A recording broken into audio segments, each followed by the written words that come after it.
Salutations and bonjour.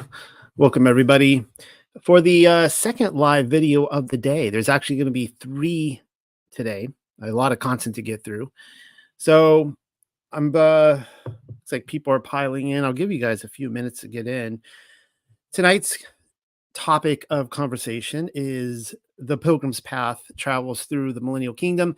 And then afterwards, part two will be a completely separate video, but I will be going through labyrinths, seeking the kingdom of heaven within. Yes, labyrinths are actually your friend, not your foe. Hopefully you guys all have a warm drink tonight. I'm drinking some tea. I find that, I need to I'm giving you guys a pep talk tonight, so I need to be alert, and coffee does the job. But the problem is that, if I were to drink coffee right now, it's 8 o'clock at night. I'd be going to bed at about 2:30 in the morning, and that would be a struggle as is. So we're not going to be doing that tonight. Welcome, everybody. A lot of content to get through, so let's get right to it. The Pilgrim's Path travels through the Millennial Kingdom by yours truly, Noel Joshua Hadley. The many crisscrossing lane lines of pilgrimage leading throughout Europe, Asia, and the Middle East constituted the vital living arteries of the medieval spiritual experience. I would say that again, but I'd rather just ask that you repeat the first sentence. Read it a second time. Well, how about I just do it for you? Try this again. The many crisscrossing lane lines of pilgrimage leading throughout Europe, Asia, and the Middle East constituted the vital living arteries of the medieval spiritual experience. Of course, you can read that a third if need be, or you could just rewind the video and start again.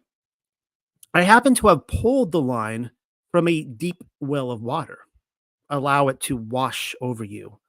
While that happens, let me take another drink of tea. Supposing the cogwheels begin turning in your head, then my opening statement may be all you'll ever need. Just last week, I was reading another random book on medieval history, which happened to hold the same drab opinion as the rest of them, and had an epiphany. Before I explain my light bulb moment, allow me to show you the actual text I was reading through when it happened. Pilgrimage was an important religious practice, and I'm quoting here. Let's try that again. Pilgrimage was an important religious practice in the Middle Ages. Life was unbearably horrific for most. Women commonly died in their early 20s, men by 30.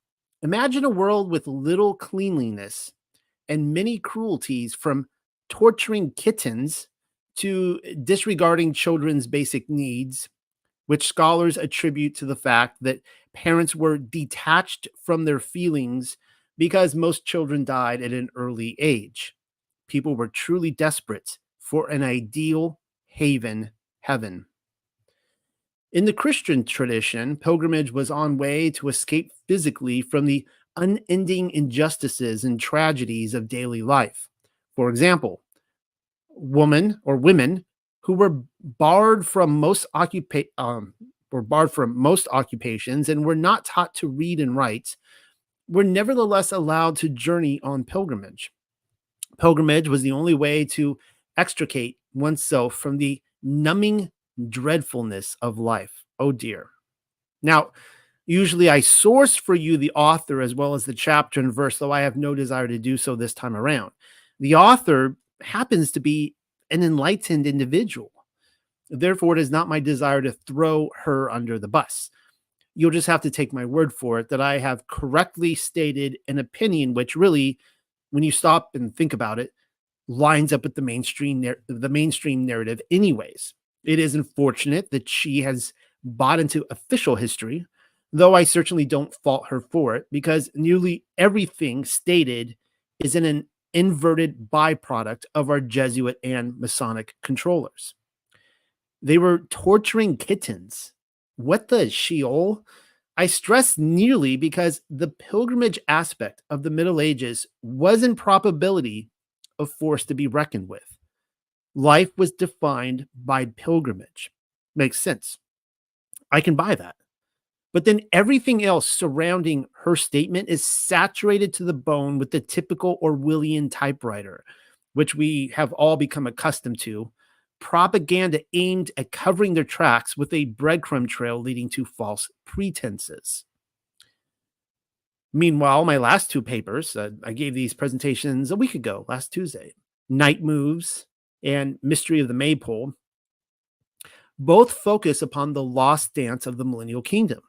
It was referred to as the Carol, and though celebrated across Europe, not one lyric or sequence of notes has survived. Super suspect.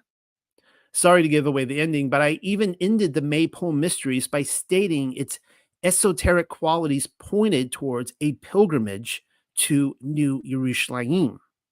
My aha moment came only after reminding myself that the defining feature of the Middle Ages was the pilgrimage.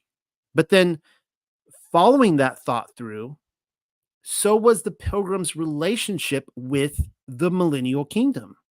OMG. Why has it taken me so long to put the two and two together? It's quite literally what everyone keeps asking me. So I'm going to read here from Zechariah or Zechariah. I was about to say I was going to read from Revelation chapter 20. That's just a bad habit, I guess. Then all the survivors from the nations that came against Jerusalem will go up year after year to worship the King, Yahweh Sebaoth, and to celebrate the feast of Sukkot.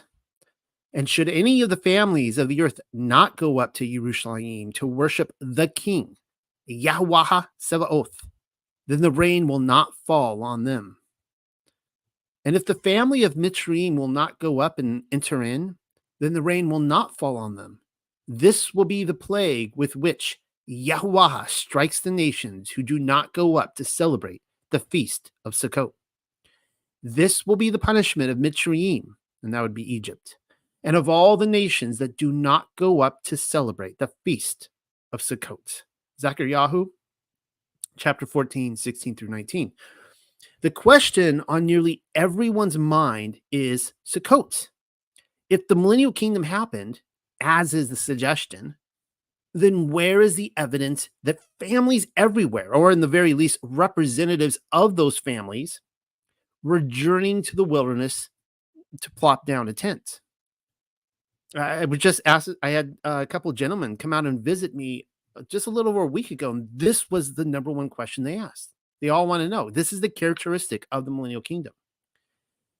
This is what I was getting at when stating the Middle Ages and just as assuredly the Millennial Kingdom were both defined by the pilgrim experience.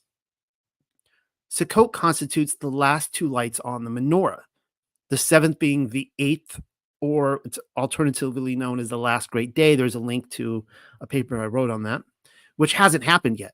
Okay, the menorah has not been fulfilled all the way. The Torah abides, baby. What a moose-sized headache cognitive dissonance is, should someone admit the feast have yet to be fulfilled, and many do, but then state the Torah is done away with, thereby canceling out Yahweh's working in his story. In the instance that nobody has gotten around to telling you this quite yet, the Millennial Kingdom was a physical embodiment of Sukkot. It's why the festival is so important to be kept. It's one of the lights on the menorah. And apparently the Torah was done away with. For everyone out there simultaneously saying the Millennial Kingdom happened and that the Torah is done away with, am I understanding them correctly that they would have been numbered among the families who refused to make the Sukkot journey? Well, there is some irony for you. Look at what is promised to have happened to those families. Rain would not fall upon them. It's furthermore described as a plague of no rain. That's the same thing as choosing a curse rather than a blessing, as per Deuteronomy 11, 26 through 28. You have before you the blessing or the curse. It's up for you to decide. The purpose of this paper is the esoteric side of things. An exoteric person will read a passage such as Zechariah 14:16 through 19, as I just read, and claim the famine involves the crop's relationship to a lack of water, which may very well may be the case. Zechariah was a minor prophet from the kingdom of Yehuda, a simple cross-reference with Amos, just a book or two over. Another minor prophet from Yehuda as well, not from Yasharel, but from Yehuda, pulls back the outer layers of the onion so as to reveal what this famine really was. So this is what Amos has to say. Behold, the days are coming, declares Yahweh Allahayam, when I will send a famine on the land. Not a famine of bread or a thirst for water, but a famine of hearing the words of Yahweh. People take that to mean like the Bible, like the Mandela effect, and it's actually talking about his law, his Torah. People will stagger from sea to sea and roam from north to east, seeking the word of Yahweh, but they will not find it. In that day, the lovely young women, the young men as well, will faint from thirst. Amos 8:11 through 13. Well, there you have it. I've just managed a cross-reference. The famine being spoken about is most likely referring to the hearing of Yahweh, or the lack of hearing, or the not hearing, rather than physical bread or water. For obvious reasons, we can include Yahushua HaMashiach into the equation, as he is our spiritual bread and water. And of course, I don't know if you noticed there that it said the king of the kingdom would be Yahweh. That would be Yahuwah, Yahweh. Also, he is Yahushua HaMashiach. And he's, of course, also the Torah incarnate. I'm not going over all those details now or risk derailing the present conversation. Might I suggest reading a recent paper I came out with? I came out with this video 2 weeks ago now, 2 Tuesdays ago. Mark of the Beast or the Mark of Yahweh, which will you choose? A famine would therefore involve those who scour the scriptures and yet have their eyes completely darkened to Yahweh's instructions in righteous living. They are malnourished from a lack of understanding, unwilling to keep the Sabbath, incapable of understanding that the Torah is applicable to our lives in every day and age. Their own acceleration is on the slip and slide to destruction. It's the doctrine of Balaam via lack of knowledge. The fact that people are promised to stagger about from sea to sea, roaming from the north to east, seeking nourishment, isn't looking promising for the medieval pilgrim right about now. Perhaps it is describing them. Oh, haven't you heard of the Dark Ages, particularly its living conditions? Parents were emotionally detached from their children. Nobody could read or write, especially the women. Nearly everyone died before 30. Wow. I would be ancient. Though the ladies rarely survived 20, and kittens barely stood a chance among an army of sadists. Did I mention the mountains of poop? Those castle architects never got around to designing a bathroom. Go figure. Then again, the patron of the short season seems just as likely a match, if not a far better candidate. The Millennial Kingdom ultimately came to an end for a reason. It was a drought, a lack of hearing. Up to this moment, I have only given you the introduction, and what have we so far learned? Orwellian literature aside, that they've inverted everything, the Millennial Kingdom was defined by Sukkot, the final two lights on the menorah, whereas the hinges of the Middle Ages involved the pilgrimage. They're the same. My critics will tell me that Zechariah passage involved Yerushalayim. Yeah, well, the medieval pilgrimage did too. And allow me to show you.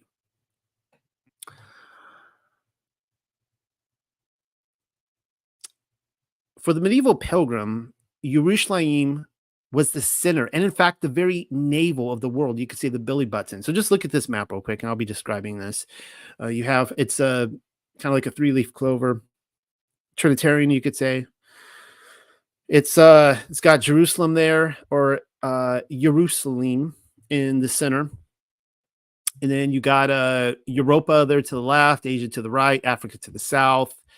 America is way off over here across the sea by itself, and then for whatever reason they put England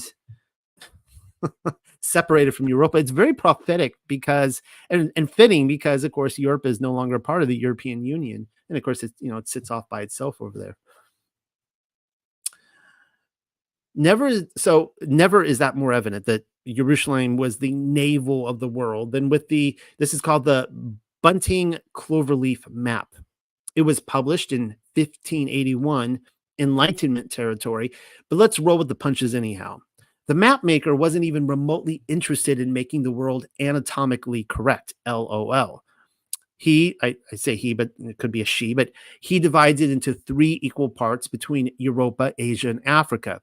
America barely manages to slip into the frame. And what is going on with England sitting up there by its lonesome?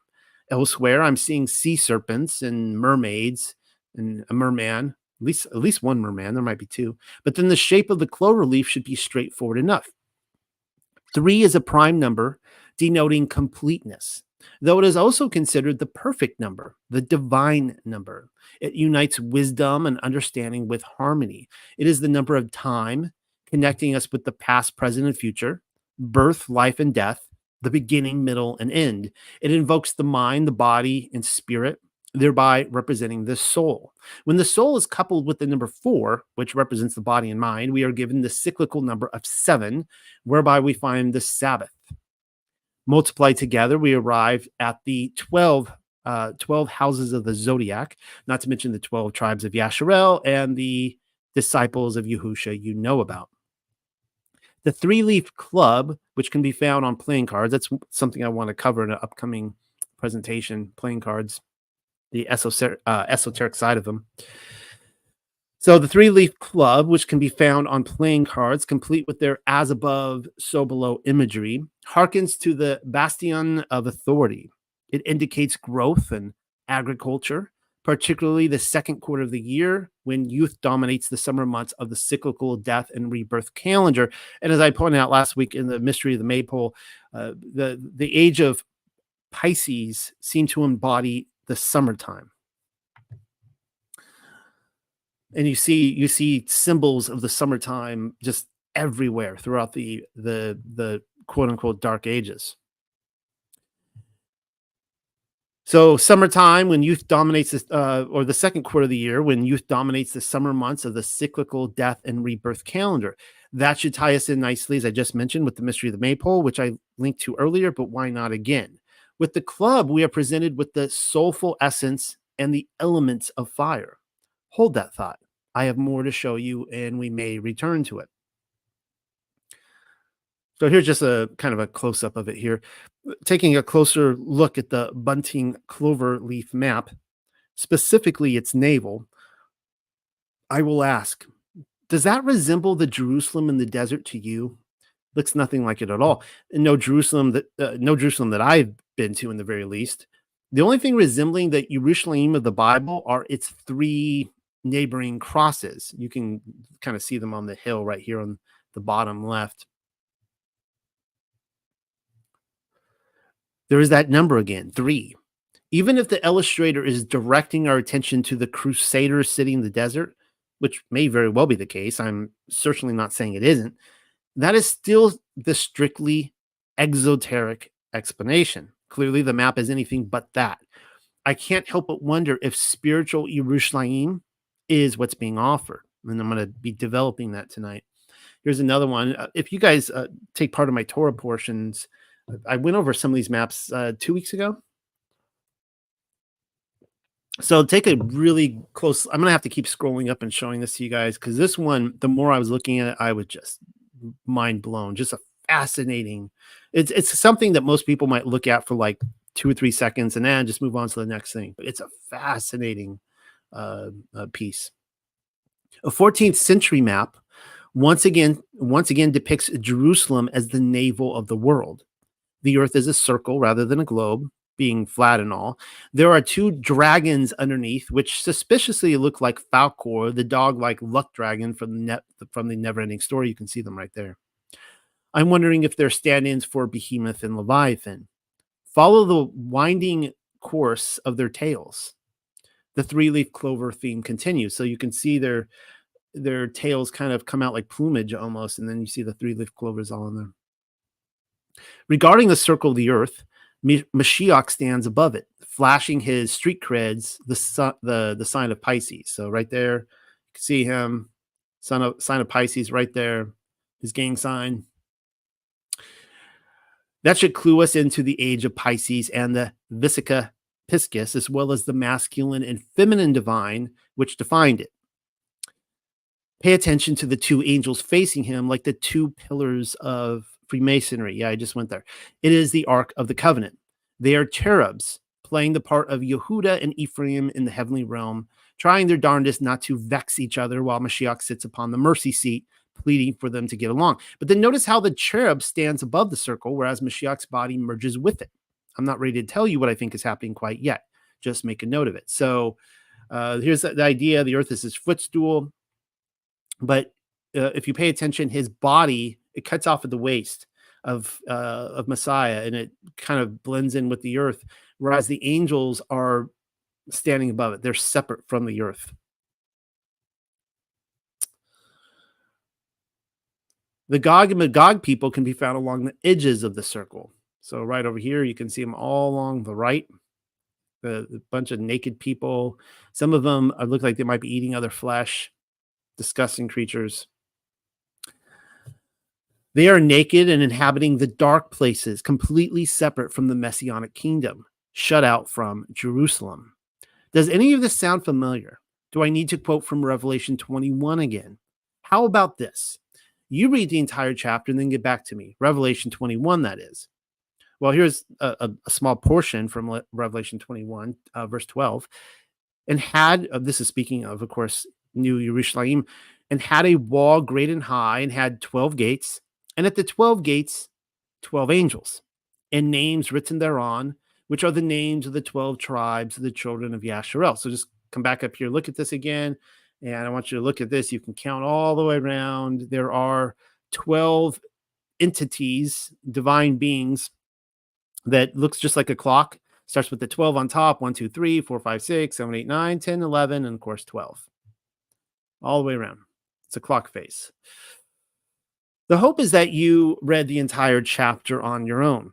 Sorry, I didn't do that for you. But then supposing you haven't gotten around to it yet, maybe it's for the best. I would rather you give it another viewing with fresh eyes, making room for a spiritual new Jerusalem rather than simply a physical one. What I specifically wanted you to see at the moment are the, oh, that's weird. I cut that out right there. There are, what did I want you to see right there?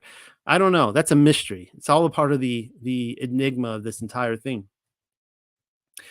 There are 12 gates in New Jerusalem, which is precisely how many I'm seeing on this map. Actually, they are faces, angelic faces, much like the 12 angelic guards at the 12 gates.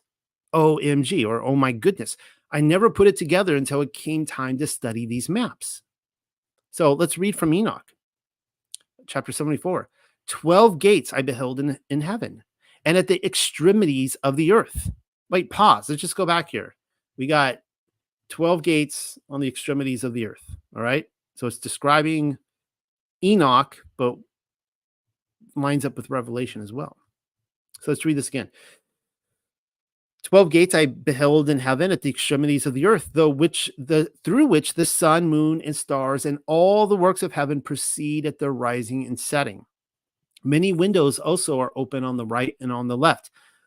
One window at a certain season grows extremely hot. So also are there gates from which the stars go forth as they are commanded, and in which they set according to their number. So going back to this, you can get the idea that there's these gates all the way around on the extremities of the earth. There's 12 of them, but then each of these would have windows that come in to the center of the earth. This would be where Jerusalem is, as the sun goes up and down on its, from its winter to its summer solstice. It passes through these different windows. It's like I keep saying repeatedly, cross-referencing gives us all the answers we need. The 12 gates of New Jerusalem correspond with the 12 gates of heaven in Enoch, which is just another way of describing the 12 constellations of the zodiac as well. Now, back in the day, I describe New Jerusalem as a big honking cube. You can see that picture of it right there. This came from one of my, I don't know who took that picture, but I like 10 years ago, I took that picture and I put in an article and it's showing like, how ridiculous the New Jerusalem idea is on a globe. And it is ridiculous on a globe. And there it is. So there it is, descending down from the firmament like something out of a sci-fi horror movie. The Borg cube from Star Trek comes to mind. First Contact, they called that one. There's potentially more of that Orwellian inversion for you. But then again, it may very well be a pyramid for all I know. So right there, there's the pyramid from that was the Tom Cruise movie Oblivion.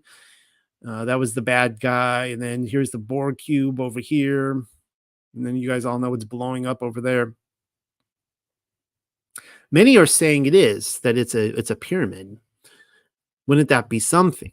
The Oblivion movie offers us one. Of course, in the instance that New Jerusalem happens to be a globe, Yah forbid, then George Lucas has that one covered.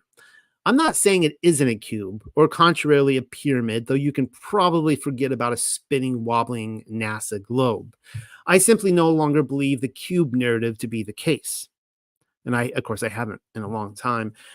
I'm thinking it resembles something more along the lines of what Zechariah, again, that's the prophet Zechariah, offers us. So here's how he describes New Jerusalem.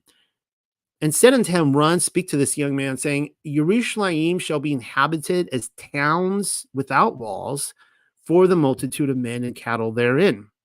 For I, saith Yahuwah, will be unto her a wall of fire round about, and will be the glory in the midst of her. That comes from chapter 2, verse 4 through 5. Jerusalem is described not just as one city, but as a series of towns without walls. Wait, scratch that. Why did I scratch that last part out? Because it's not saying there won't be any walls. That would be ridiculous, as houses, castles, palaces, and cathedrals need walls for support. And oftentimes entire apartment complexes are built into them, into like city walls. No, it's saying you can't define Jerusalem by the walls, which we would ordinarily use as a typical city's boundary marker, certainly in older times. The reason being is that there are many towns which make up New Jerusalem, complete with fields of cattle in between. It is speaking of a physical location, but also a spiritual reality. I tried to come up with my own idea of what Jerusalem might look like using AI. And so this was, after so many attempts at trying to get what I was trying to go for.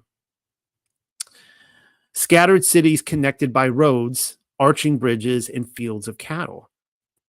Oh, NY is totally Gothic. Gothic architecture is unique to the Middle Ages, unlike anything else in his story. That's what I'm attempting to convey. The Jerusalem being spoken about may very well have been hiding in plain sight all along. Don't get me wrong, I'm still very much behind New Jerusalem's geographical location in the hidden wilderness. It's an as above, so below thing. The medieval writers, as well as the Essenes and the ancients, advocated the existence of a much larger continent or swath of land, a continent, in the material realm, which only applied to the spiritual individual. It's just that I think there's dual meanings to be found in many texts. Again, as above, so below, right? On earth as it is in heaven. Like the tabernacle in the wilderness was modeled after the tabernacle in heaven. Chipping away at the preconceived notions has led me to that conclusion. Take the fire which surrounds Jerusalem in Zechariah, for example. A simple cross-reference in scripture immediately frames an esoteric picture. So this is coming from the Gospel of Luke 3:16. Yochanan answered them all, I baptize you with water, but one who is more powerful than I will come, the straps of whose sandals I am not worthy to untie. He will baptize you with the Ruach HaKodesh and fire. The baptism of the Ruach HaKodesh is described as a fire. Without taking another diversion through the corridors of another Bible study, the Ruach HaKodesh can also be described as the tree of life, as can the menorah. The fire being spoken about refers to the rejuvenating nature of Alahayam's set apart ruach, chokmah. Now, chokmah, it would be the Hebrew word for the Greek wisdom. And of course, Alahayam is the Father's name. Chokmah, the mother of Yasharel, who is capable of birthing us anew from death to life, whereby we are capable of chucking dead works in favor of the fruits of the Torah. Though the wall of fire in Zechariah could be seen as a literal physical protective barrier around Yerushalayim, and this very well may be the case in the Blessed Land. I covered that. It was a chapter in my book, The Hidden Wilderness. We might very well see it as the outpouring of the Ruach HaKodesh. I'm not through yet. As dual meanings are concerned, I think I can even do one better. This comes from Yochanan, Bezorah Yochanan 3:3. Yahusha answered and said unto him, Verily, verily, I say to thee, except a man be born from above, or many translations say born again, he cannot see the kingdom of Alahayam. Now, you can see there with the word born, I put a Greek word in there. So let's discuss that. When Yahusha discusses the spiritual reality of the coming kingdom with Nicodemus, or that would be Nicodemus, by night, particularly as it pertains to the ins and outs of being born, the word anathen is emphasized in the Greek. It too contains a dual meaning. It may mean again, as in born again, or contrarily, it may mean anew, as in renewal. So most people go with the born again, the idea of like everything is new, whereas the Hebrew mindset, the ancient Hebrew mindset would have been more of a renewal. At least that's my perspective. I personally hold both meanings to be true. Yahusha appears to be speaking of a birth renewal from above, our baptism in the Ruach HaKodesh, the baptism of fire, as well as our eventual born again moment, the resurrection of our flesh into spiritual bodies. This is why I have stated in other places that the Gospel of Philip is not wrong when claiming our understanding of the resurrection usually falls in an incorrect order. So this is what the Gospel of Philip says, or Bezorah Philip. Those who say that Adonai first died and then was resurrected are wrong, for he was first resurrected and then died. If someone has not first been resurrected, then he can only die. If they have already been resurrected, they are alive, as Alahayam is alive. Did you catch that?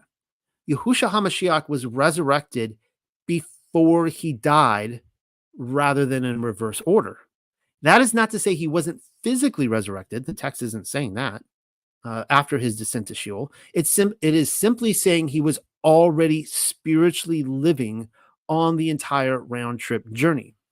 There is a noted difference between new and renewed. To say the earth was new in the Genesis reset event in Genesis chapter 1 is not entirely accurate when in fact it was renewed. Consider the theological differences between new covenant and renewed covenant. The later reestablishes the former afresh, so it's the covenant renewed, indicating that Yahuwah / Yahusha is unchanging, whereas new implicates an entirely different set of commands. Subtle differences, and yet drastic is our understanding of them. Well, then, how about we take the same approach with New Yerushalayim? Well, let's give it a try. So going now to Revelation 21. By the way, the word renewed in here is actually, if you guys go with the Sefer, Dr. P, his Bible, this is what he uses. He uses renewed. And I saw a renewed heaven and a renewed earth. Not a new heaven and new earth, a renewed heaven and a renewed earth. This earth is here to stay. Okay, it's not like he's like taking the eraser out on everything and then just creating new matter out of nothing. No, it's here to stay. It's going to be sanctified and holy, but it's here to stay. It's going to be renewed. For the first heaven and the first earth were passed away, and there was no more sea. And I need to do a whole study on the fact that there's no more sea. That's actually referencing the temple in Jerusalem. You can take everything in. This is my Revelation challenge to all of you guys. Take everything in Revelation and and just overlay Jerusalem and the temple in it. Or you could even say the Torah, but Jerusalem and the Torah. It makes sense. And I, Yochanan, saw the holy city, renewed Yerushalayim, coming down from Alahayam out of heaven, prepared as a bride adorned for her man. Revelation 21, 1 through 2. A raise of hands. How many of you read this in entirely new light? New versus renewed. Huge difference between the two. New emphasizes an actual brick and mortar city to replace the old brick and mortar city, whereas renewed indicates a spiritual awakening. The whore of Babylon has been destroyed. Babylon was Jerusalem, whereas the whore was an embodiment of the city through its representative people, the Yahudim.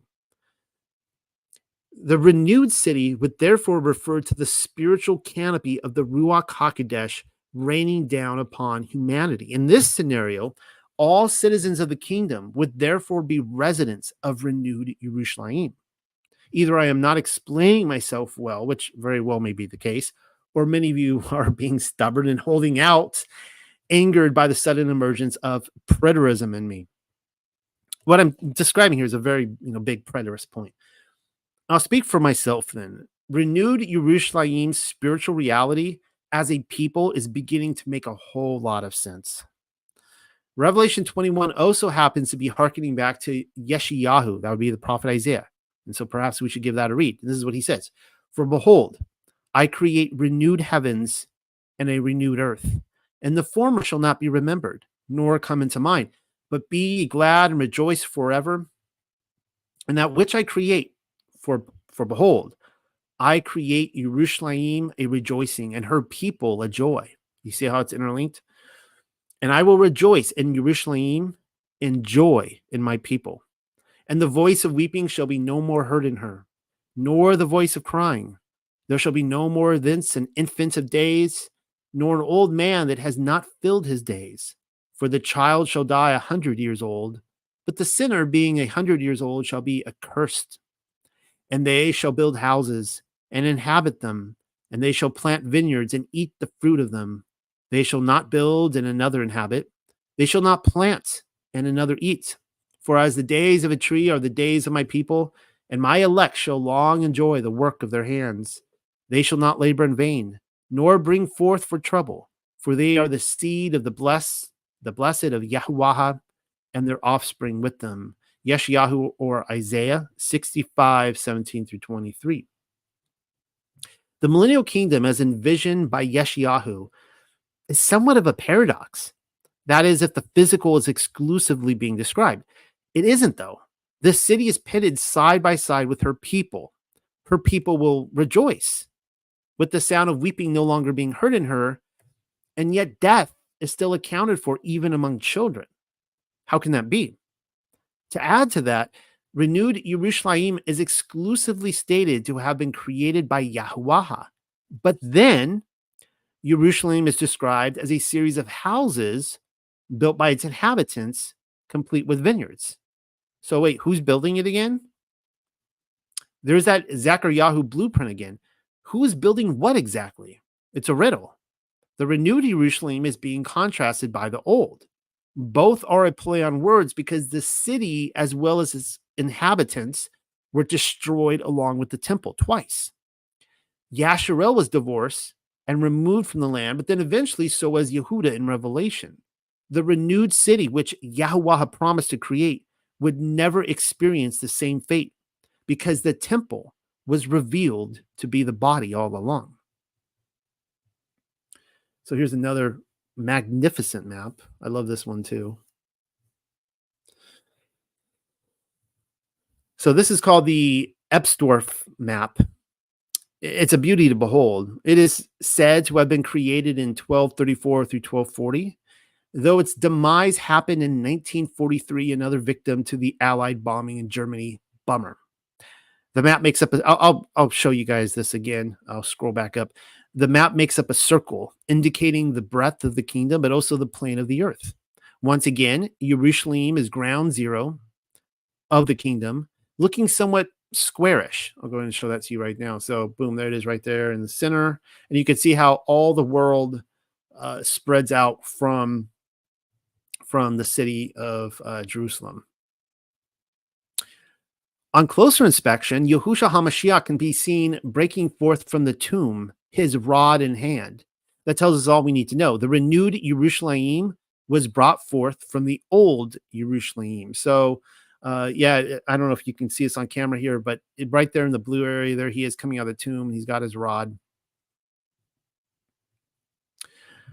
There's actually all sorts of gems to be found in the Ebsdorf map. Included is Noah's Ark, a recognized feature on other medieval maps, and that tells us that they knew exactly where it was. If you guys are into the Ron Wyatt discovery, as I am, what happened is that when Ron Wyatt discovered, I think it was back in the 70s, it might have been the 80s by this point.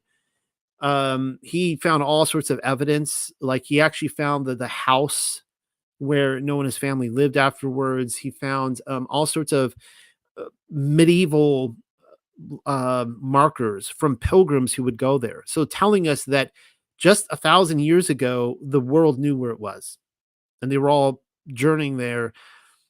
Why did they scrub that? Apparently we live in a world now where nobody knows where Noah's Ark is. And yet in the Millennial Kingdom, they all knew where it was.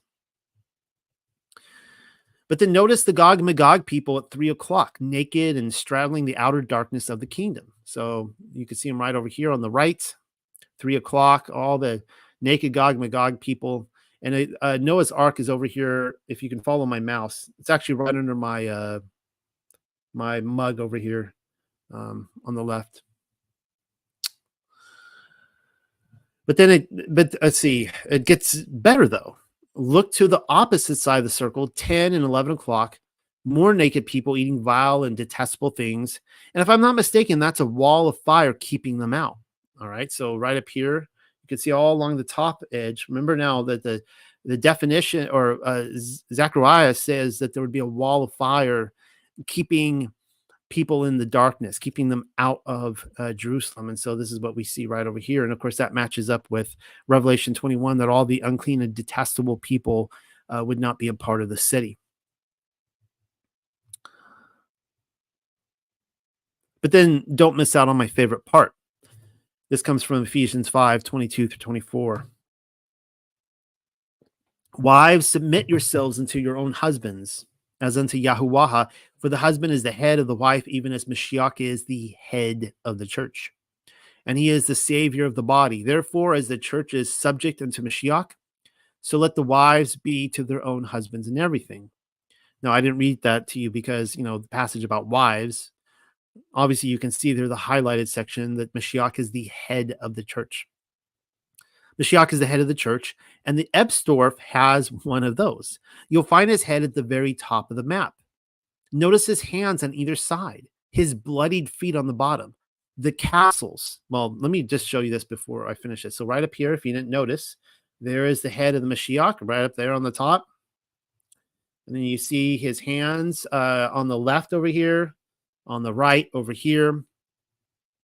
And it's interesting that his hands even go beyond the Gog and Magog people, indicating that it seems like salvation is not beyond them, that they too can be saved. It's all within, all of creation is within the breadth of his restoration plan, or at least capable of it. And then, of course, here his feet being bloodied on the bottom.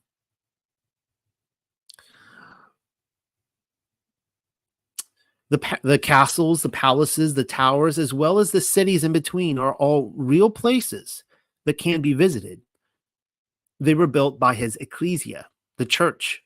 The map is a sketch of his body, which may very well be the same thing as renewed Yerushalayim. Here's yet another map that I love. I think all of these I showed a couple weeks ago during my Torah portions. Yet another map plays its part in the kingdom puzzle, helping to fill in and give a greater peripheral vision to everything we've so far learned. We are gazing in upon France.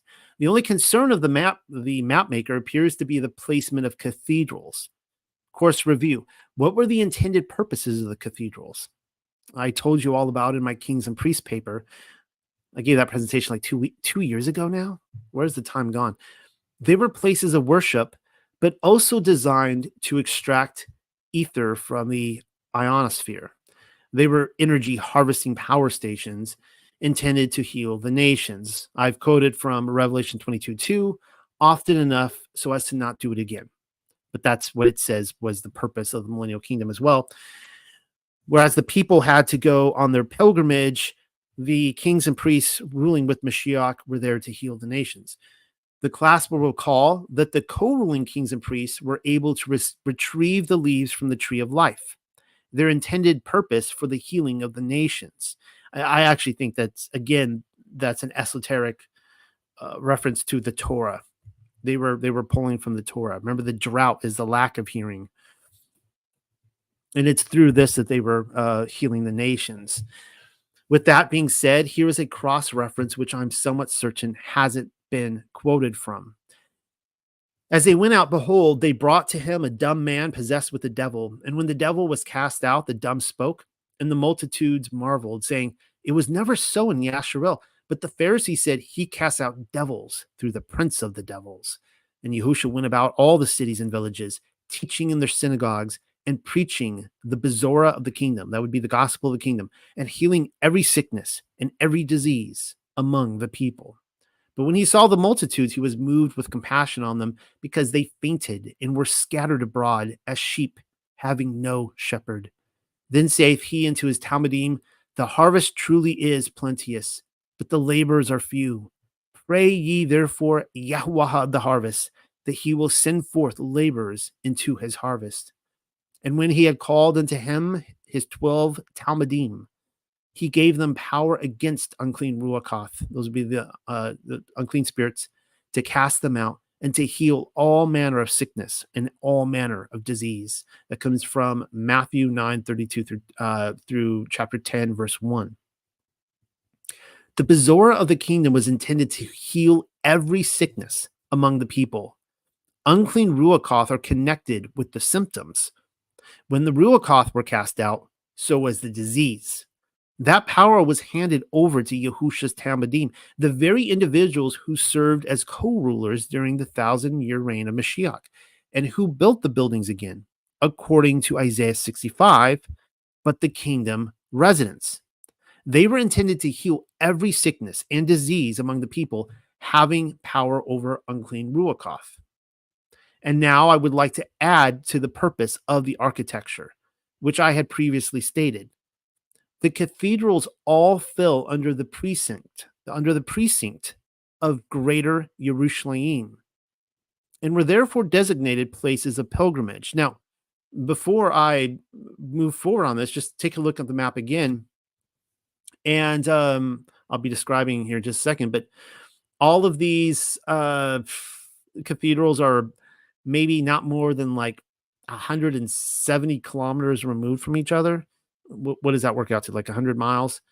And I think France from top to bottom and left to right is about 1,000 kilometers each way. And so what they would have is you can actually see like paths on here too. I think some of these are paths, but they would have monasteries and friaries, or whatever you want to call them, in between, like every 30 kilometers, every 20 miles, where a day's journey, you could go and stay from cathedral to cathedral. I just noticed this huge honking tree in the center there. I never noticed that before. That is so weird. When I say weird, I love it. I don't know what that is. I'm gonna have to think more about that. I'll look at that later. All right.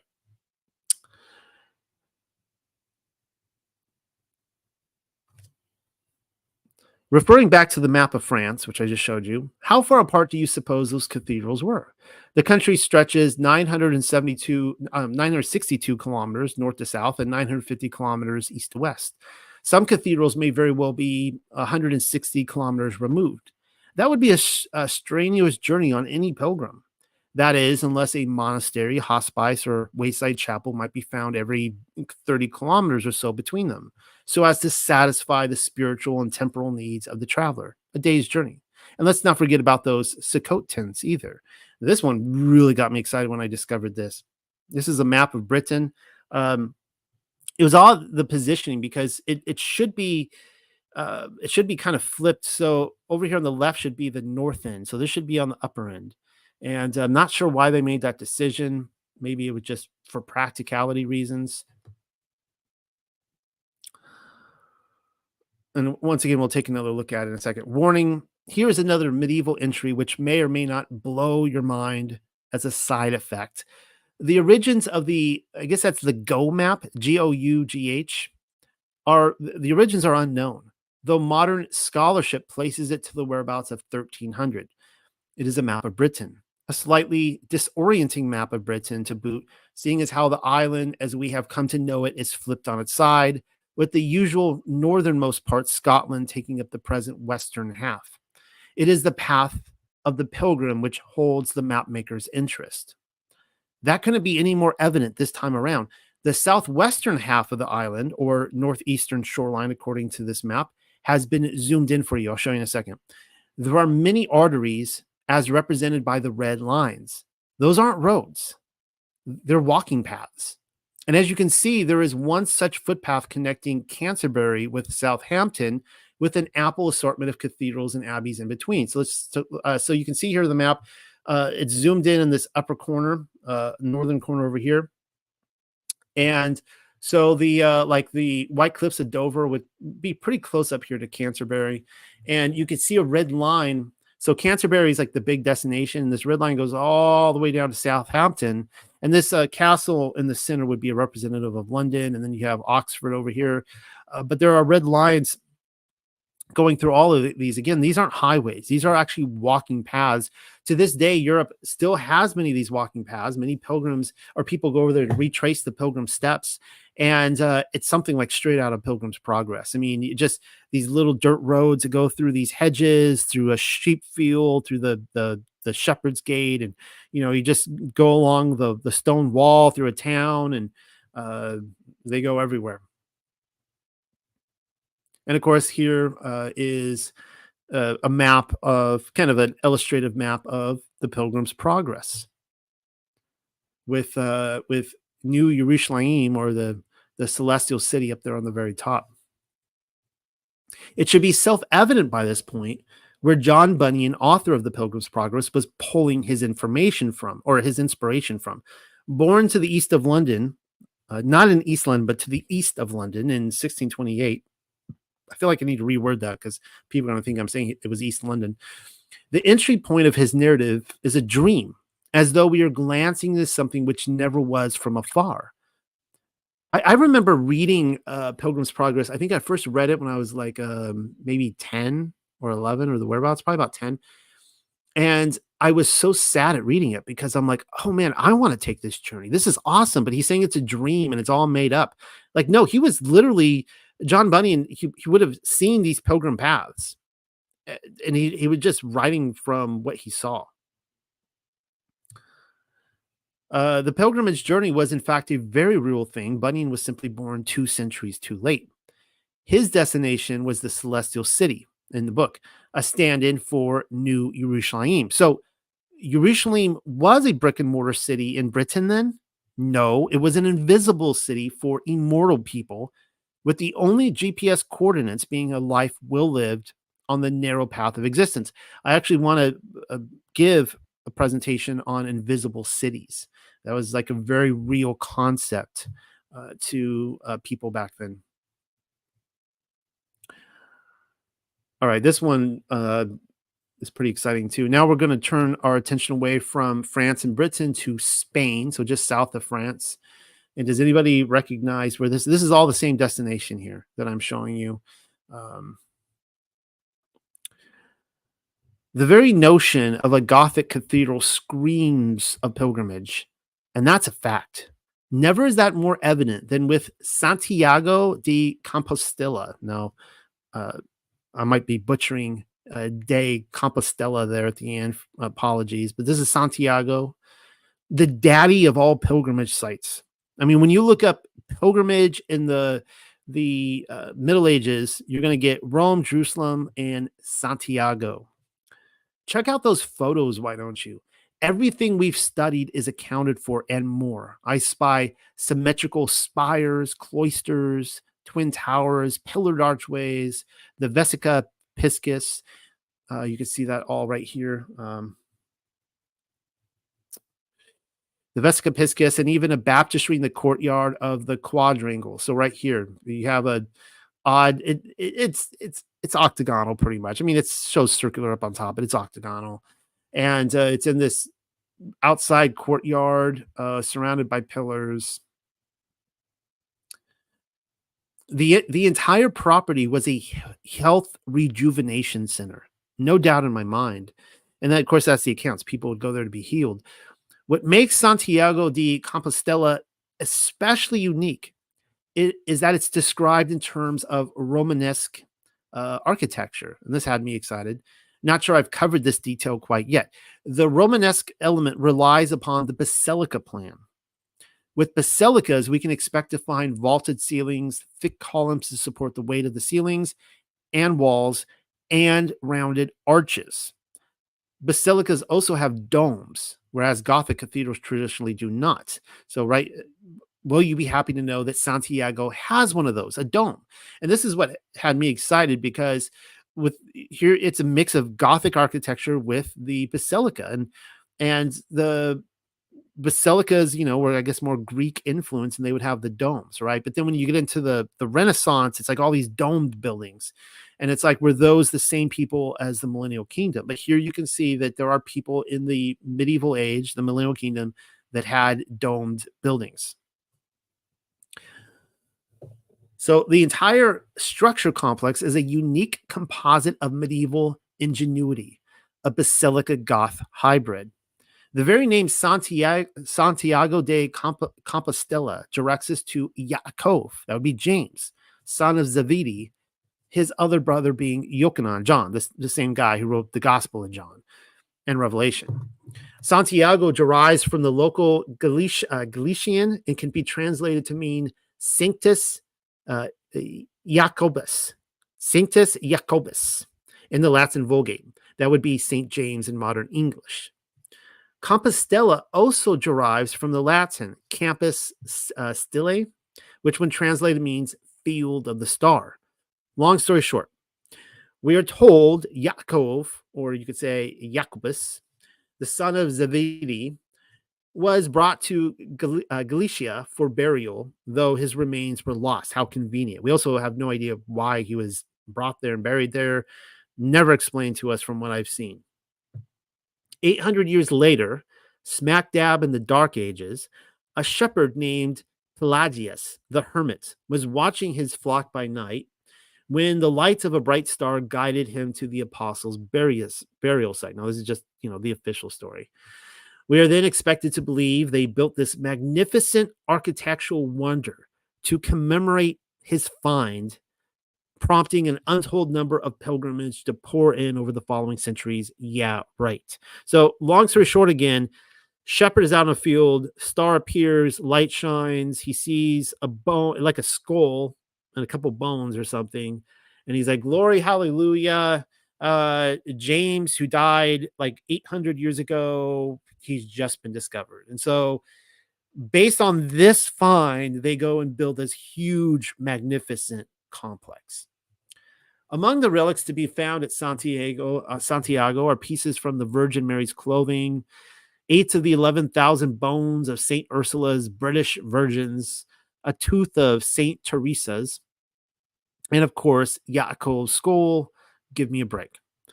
I shouldn't have to be the one to say the inheritors are probably covering the tracks of the kingdom patrons who arrived here on the pilgrim path.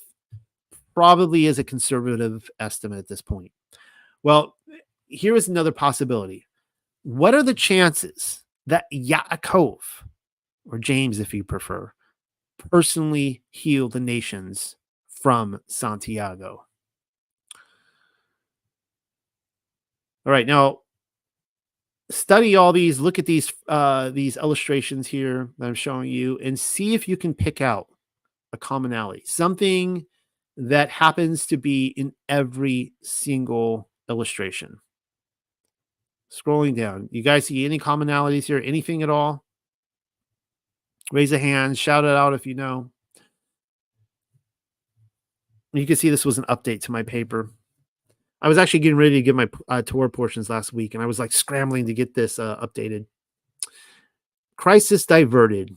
And to think I was about to give a presentation on the Millennial Kingdom Pilgrim, how silly I would have been to overlook the scallop shell. Oops, I just gave it away. What I intended to do was ask that you look at the medieval artwork and tell me what they all have in common. Actually, I just did that. Most of you would have said they were pilgrims. Duh. Had you done so, it would have been a rookie mistake, kind of like the presentation I was preparing to give. Yes, they are all pilgrims. We already know that. But then how many of you noticed they're all sporting scallop shells, every last one of them? So let's look again. You can see they're on his hat, scallop shell. This guy has got it on his knapsack. This guy has it on his hat over here. They have them on the hat. The lady has hers on her hat. This one guy has on a hat. I don't see a scallop shell of any of the other three guys or the lady. Scallop shell on a hat, another pilgrim. This one here, he's got three of them, interestingly enough, on his knapsack. I wonder if that means like how many times he's been to Santiago. This guy here has his hat and three more on a like a bell that he's walking around with.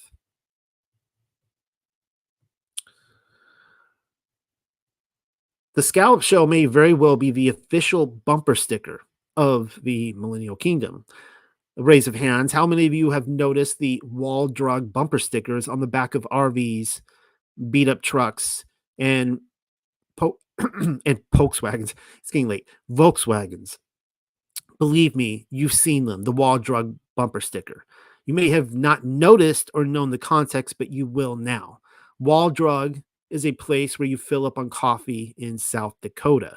And it's like this big ordeal. You go to Wall Drug and, you put the bumper sticker on your car and you drive around the whole country showing people that you've been to Wall Drug in South Dakota. Well, then, here is another roadside emblem, which will likely never go unnoticed again. Shell gas station is also associated with cross-country travel. Not a coincidence. Interesting though, the Shell gas station emblem is pointing up, whereas every pilgrim that I can find would know better. Theirs is pointing down. What is the meaning of all this? Well, then you can look at these roadside markers. Shell, shell, shell, shell. And if there's any question, there's an arrow pointing in the same direction as the shell is pointing. If I had to guess, the scallop shell points the way. To Santiago, that is. The defining difference between the shell pointing sideways, upways, or down depends a great deal on whether or not the traveler has arrived at his destination or not. If it points down, then the pilgrim is relaying an important piece of information. He or she has been to Santiago. But even that is the exoteric explanation. Boring. Aren't you tired of them? I am willing to guess that nobody inhabiting the MK, certainly nobody in the know, would have read a bumper sticker like that to mean he or she had simply been there, as if, been there, done that, as if they were filling up on coffee or taking a tinkle in the Dakotas. Nope, as usual, this will take some more of that Art 101 analysis. We're going to end on this note tonight for part one of the presentation. The Renaissance artist, Sandro Botticelli, totally ripped off the Santiago Pilgrim for his Birth of Venus refrigerator piece, his Birth of Venus refrigerator piece. Is this where the Ninja Turtles got the heroes in a half shell line from when referring to their mutation from turtles to boys with toys? Probably. It's not like they weren't named after Renaissance artists. Notice how Venus is being born from out of the shell. Another clue as to what is going on. Why am I reminded of Mithras, who is constantly shown being born out of a rock? Of course, Mithras is the mysteries of Mithras, the sun god, kind of Apollo's counterpart. Probably because great minds think alike. I have long speculated that the rock was in fact the firmament a feat which Mithras, Constantine's ascended master of choice, promised for his followers. And I don't want to get into this present, but you look at, the pictures of Mithras. He's coming up. He's actually born in a cave, like a hollow rock, almost like an egg that represents the womb of the earth, and he's coming up through the rock, which seems to show the firmament that he's actually penetrating through and going up to heaven. And so you have this kind of interesting similar idea with Venus being born out of a shell. The idea behind the shell is that its hard texture speaks of the resilient and determined mindset. A perfect analogy for the Yerushalayim pilgrim. In wearing it, the pilgrim may very well have asserted his protection against unclean ruach. Similarly, the shell was a symbol of his bridging the gap between the physical and supernatural realm. That may mean he has communicated with the universe, which is no small task, but then it can also indicate eternal life, meaning there is a component of each wearer that will endure even after death. Yes, I would say there was quite a lot going on at Santiago. Now, closing on this note, and don't go anywhere. I'll be jumping over to my next part 2 video on the labyrinth, which is another element of the pilgrimage. I've stressed in my Lord of the Rings piece where I was talking about the elves of Middle Earth and how they amazingly resemble MK pilgrims. That when you read, or I should say, not MK pilgrims, resurrected saints of the Millennial Kingdom. In Tolkien's work, he talks about how if you were to put on the ring, you would enter the spiritual realm, and that you would see the spiritual realm from the spiritual perspective. And so when Frodo puts on the ring, there's this one scene where he actually sees an elf that actually died, went to the hidden wilderness or the blessed land. He resurrected and came back to Middle Earth, and he saw him in his glorious resurrected state. But when he took the ring off, he saw him just as a normal looking elf, which was still wonderful to behold, but he just looked like all the others. And I have speculated, I've thought about that, is there something similar going on? Are there actually resurrected saints that have been actually, their pictures, their portraits have survived through the Middle Ages into our present time? They would look just like normal people. If you were looking at from the material eyes, but from the spiritual perspective, they would be, something quite different. A similar example would be Yahushua HaMashiach, right? Where he looked like a resurrected man, but then there's the vision in heaven where Yochanan saw him as a glorious, illuminated being. So, okay, I'm going to end there tonight. I'm going to take about 5 minutes break, and then I'm going to jump back into the next video. I'll see you guys over there. Thank you for watching. I hope you guys enjoyed that.